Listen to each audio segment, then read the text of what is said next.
The night my son received the Breakthrough Resident Physician Award in Denver was supposed to be the proudest moment of my life. Instead, it became the night my carefully buried past clawed its way back from the grave, demanding blood. I never thought I would see them again. 29 years is a long time to believe you are safe. To convince yourself that the girl named Cora Davenport died the day she was thrown out with a $100 bill and a one-way bus ticket. But there they were. My parents, Richard and Eleanor Davenport, pushing past security barriers at the awards ceremony. Their faces twisted with false tears and calculated desperation.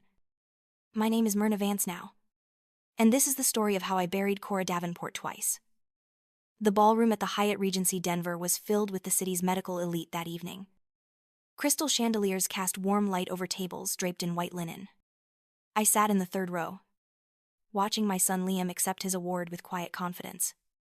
At 28, he was already making a name for himself in trauma surgery. This was our moment. Everything we had fought for. Then I heard the voice that still haunted my nightmares. Cora, my daughter. We finally found you! Richard Davenport's voice carried across the room with theatrical precision. He was older now, his hair white, but his eyes held the same cold calculation. Eleanor stood beside him, perfectly coiffed, her face arranged in fake maternal anguish. They pushed through the crowd toward me, and people were staring, cameras turning. Before they could reach me, Liam stepped between us. I'm sorry, but I think you have the wrong person. This is my mother, Myrna Vance. Eleanor leaned closer, her voice dropping to a whisper. Don't make a scene. Cora, you wouldn't want to embarrass your son in front of all these important people, would you? It was a direct threat. But Liam's hand found mine, warm and steady. And I remembered something crucial. I was not 17-year-old Cora Davenport anymore. I was Myrna Vance, CEO of the Daily Grace coffee chain. And I had learned how to fight back. Security escorted them out. But the damage was done. The crowd murmured with confusion and gossip. That night, I could not sleep. Standing in my downtown loft, the past crashed over me like a wave I had been holding back for 3 decades. I was 17 when they threw me out. Not from some comfortable home, but from a dilapidated rental house in a dying steel town in Ohio. I was 4 months pregnant. Richard had never wanted me. And Eleanor was worse because she pretended to care when others watched, but her eyes were always cold. The day I told them about the pregnancy, Richard's face went purple with rage. I tried to explain about Shane Riley, about how he had promised to marry me. But Richard just laughed. That boy is as worthless as you are. What I did not know then was that Shane and my parents had already been in contact. The pregnancy was an opportunity they had been waiting for. I remember Eleanor throwing my clothes into a black garbage bag. Richard pulled out a $100 bill and threw it at my feet. That's more than you're worth. Get out and don't ever come back. I begged them. I was 4 months pregnant, terrified, and completely alone. Shane had disappeared. Eleanor just watched with cold eyes as I cried. She did not say goodbye. She just opened the door and waited for me to leave. I took the garbage bag and the money and walked out into the October cold. I used most of it for a bus ticket to Denver. I spent 2 nights at the Greyhound station before finding a women's shelter on Colfax Avenue. That was when I met Madeline Sinclair. Madeline was 72. A retired businesswoman who volunteered at the Sipsipeta P. shelter. She had built a successful real estate investment company. Never married.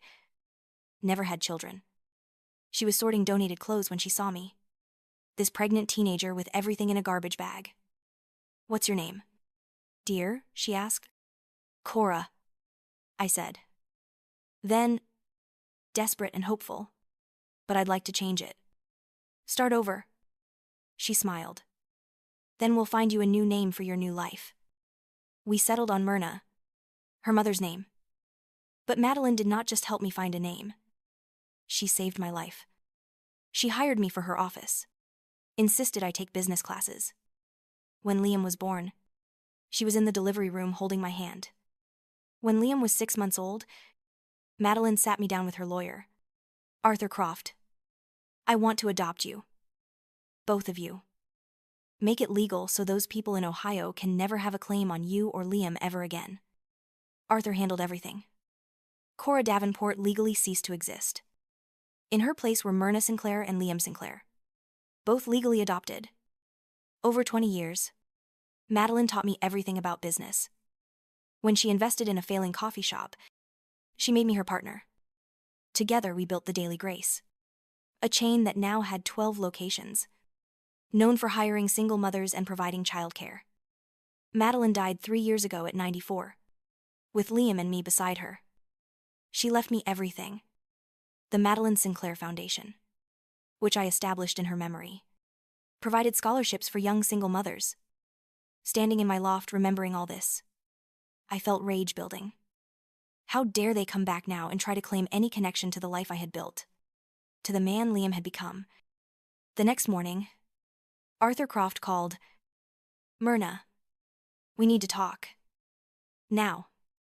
In his office, he slid a folder across his desk. "The Davenports are in serious trouble. Their company is under federal investigation for running a Ponzi scheme. They've been scamming retirees for 5 years. Stolen over $3 million from at least 40 people. The SEC is filing charges. They're looking at serious prison time." He pulled out another document. "Shane Riley is involved. He signed an agreement with the Davenports 6 months ago. If they get financial support from you, he gets 10%. This is a coordinated attack to extort money." 2 days later, they appeared on a local morning show. I watched from my office as Eleanor dabbed at fake tears. "We've been searching for our daughter for 29 years. We made mistakes, but we never stopped loving her. She was taken from us by a low-to-you, wealthy woman who manipulated her." Richard nodded solemnly. "We just want to be a family again." They showed old photographs. Made it look like I was a beloved daughter who ran away. The video was shared thousands of times. Comments called me ungrateful. Accused Madeline of manipulation. The attacks escalated. Richard called hospital board members, dropping hints about family instability. He showed up at Denver General playing the heartbroken grandfather. Eleanor and Shane targeted the Daily Grace locations, harassing employees and customers. Fake negative reviews flooded our social media. Then came the physical confrontation. I was leaving work when Shane stepped out in the parking garage, gaunt and hollow-eyed. "Hello? Cora. My name is Myrna. Get out of my way. Not until we talk. You owe me." His hand grabbed my arm painfully. "Your parents told me about the old lady's money. I figure you can spare a few $100,000. Otherwise, things might get ugly for that son of ours." Before I could respond, Liam appeared. "Get your hands off my mother." He grabbed Shane's wrist and twisted. Shane yelped and let go. Liam stepped between us. "I'm Dr. Liam Vance, and I'm calling the police. You just assaulted my mother on camera." He pointed to the security camera. "Touch her again and you'll need a doctor yourself." Shane backed away. "This ain't over." After he left, Liam pulled me into a hug. "Mom, this has to stop. They're escalating." The final blow came 1 week later. Arthur called, his voice grim. They've filed a lawsuit trying to invalidate Madeline's adoption, claiming she had diminished mental capacity and you manipulated her. They're suing for a portion of the estate. And they leaked it to the media. By noon, it was front-page news. Heiress accused of scamming elderly mentor. They were attacking Madeline's memory. The woman who had saved my life. That was when I stopped playing defense. I called Arthur, Liam, and my security head into my office. "We're not going to court. We're going to end this publicly and permanently. The Madeline Sinclair Foundation annual gala is in 3 weeks. Every major donor and media outlet in Denver will be there. So will Richard, Eleanor, and Shane. We're going to give them exactly what they want. A spotlight. And then we're going to burn them in it." Arthur worked his contacts at the district attorney's office and FBI. My security team gathered evidence, tracked down Ponzi scheme victims, documented every lie. We prepared our own evidence. including a video Madeline had recorded specifically discussing her decision to adopt me. The night of the gala arrived at the Brown Palace Hotel. The ballroom glittered with chandeliers and hundreds of guests. Liam and I arrived together. I wore a silver gown Madeline had given me. A deliberate choice. Richard, Eleanor, and Shane showed up within the first hour. They waited for their moment during the speeches. Liam spoke first about his grandmother and the foundation's work. As he finished, Richard stood up. "I'd like to say something. About my daughter. About the truth." I let him speak. He walked toward the stage. Eleanor and Shane following. "Ladies and gentlemen, my name is Richard Davenport. That woman is my daughter, Cora. We've been searching for her for 29 years. We love her and our grandson. But we've been shut out by lies and manipulation." I let them perform their entire act. Then I took the microphone. "Thank you for those performances." I use that word deliberately because that's what they were. These people are not my family. They are opportunistic predators. And tonight I'm going to expose exactly who they are. The lights dimmed. On the screen behind me, images appeared. The $100 bill I had kept for 29 years. The bus ticket stub. This is what Richard Davenport gave me when he threw me out at 17. 4 months pregnant. $100 and a command to never come back. Next came a copy of the agreement between Richard and Shane. This document, dated 6 months ago, promises Shane Riley 10% of any money obtained from me. This wasn't a father looking for his daughter. It was a business transaction. The audience gasped. Richard's face went pale. But their story isn't just greed. It's criminality. An FBI document appeared. Richard and Eleanor Davenport are under federal investigation for securities fraud and running a Ponzi scheme. They've stolen $3.2 million from 43 victims, mostly elderly retirees. The audience erupted in shocked murmurs.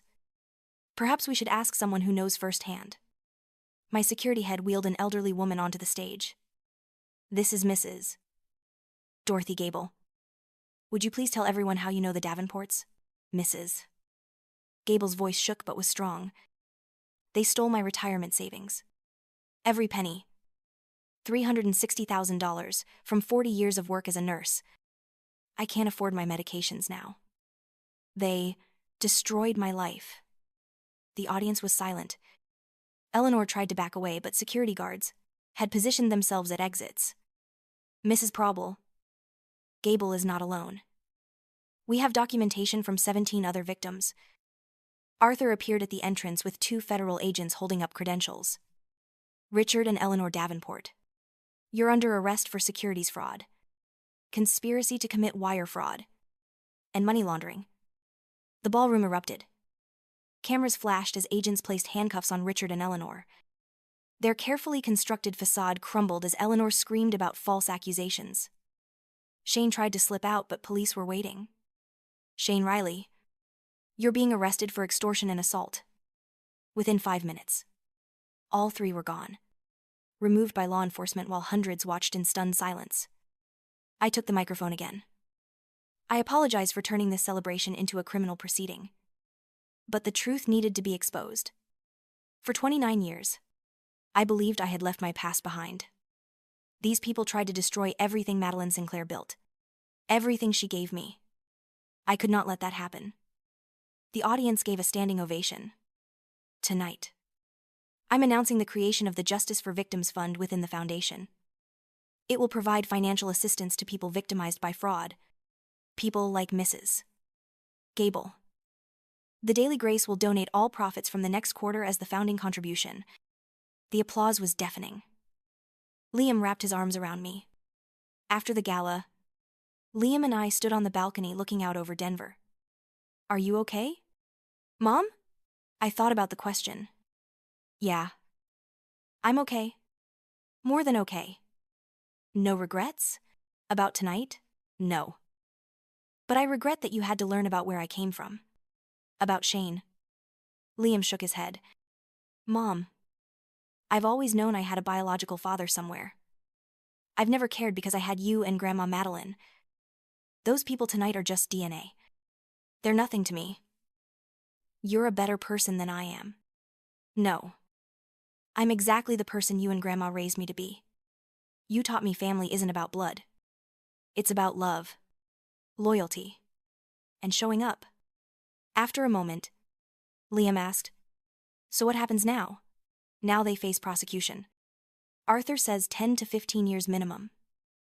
Their assets will be seized for restitution. I pulled out architectural plans. And I'm building this.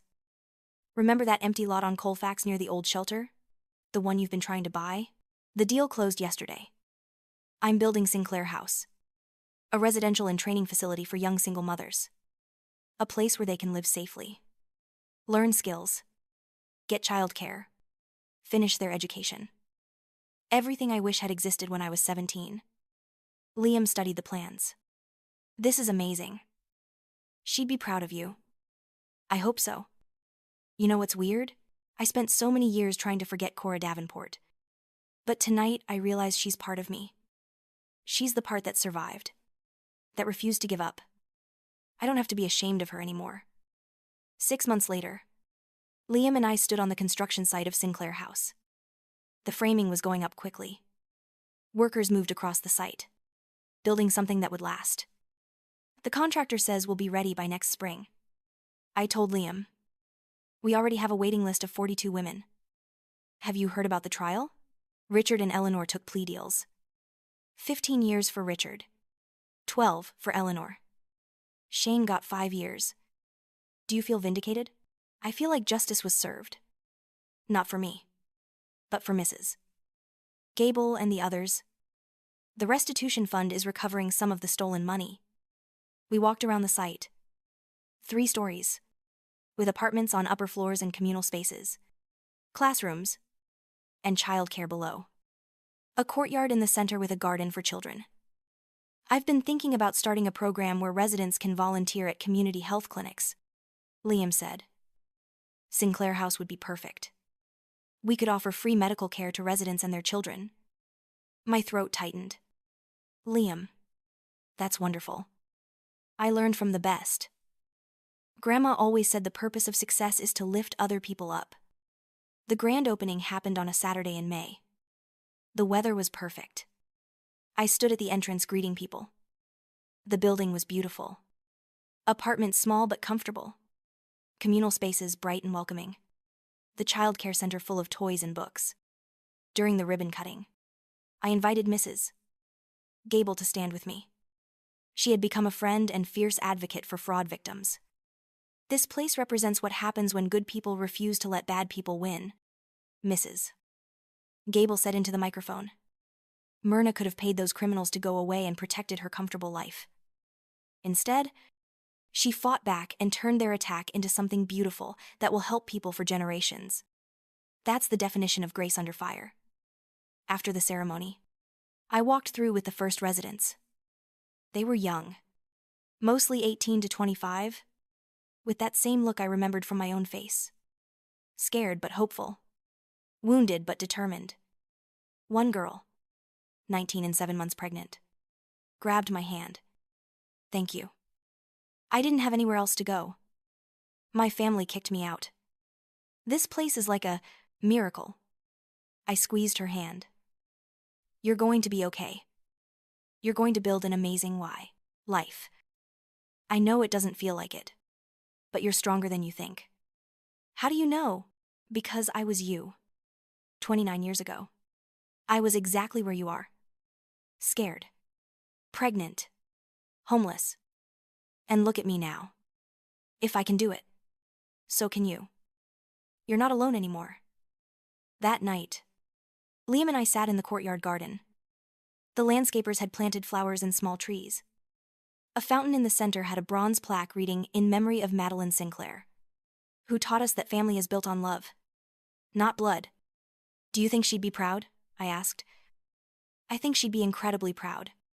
Not just of the building, but of how you turned something ugly into something beautiful. I had a lot of help. You did. But you made the choice to fight back, to stand up, to refuse to be a victim again. That takes real courage. I thought about that word. Courage. For so many years, I had felt like a survivor.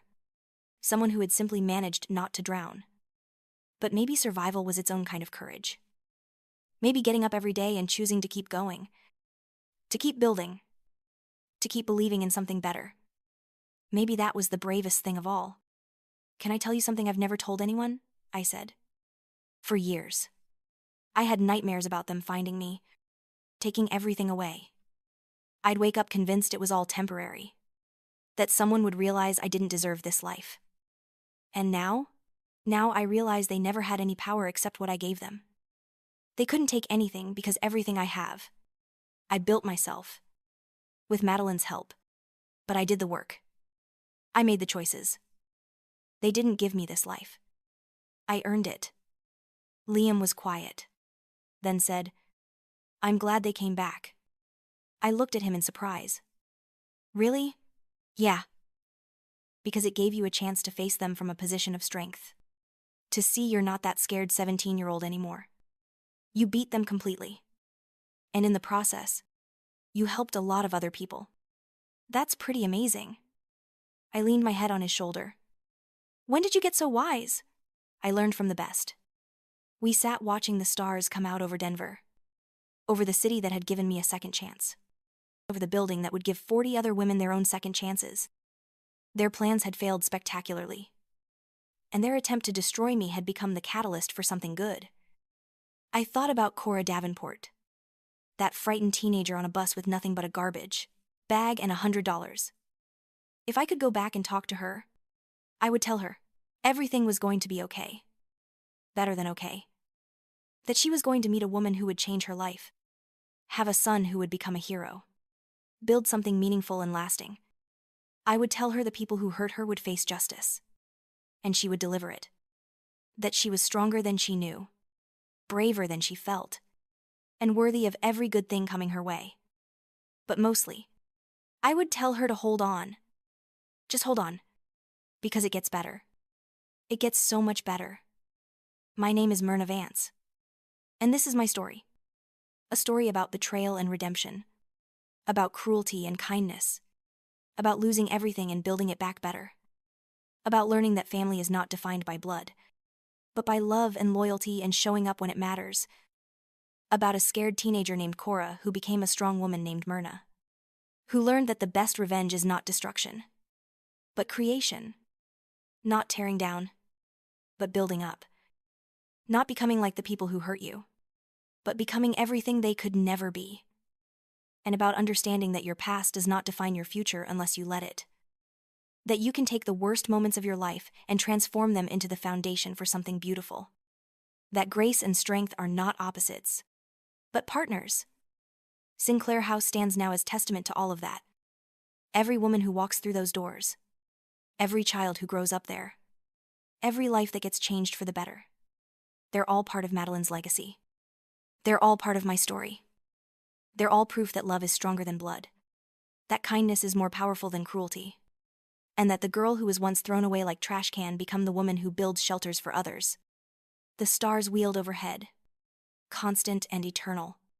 And I sat with my son in the garden I had built. In the life I had earned. And I was finally, completely, beautifully free.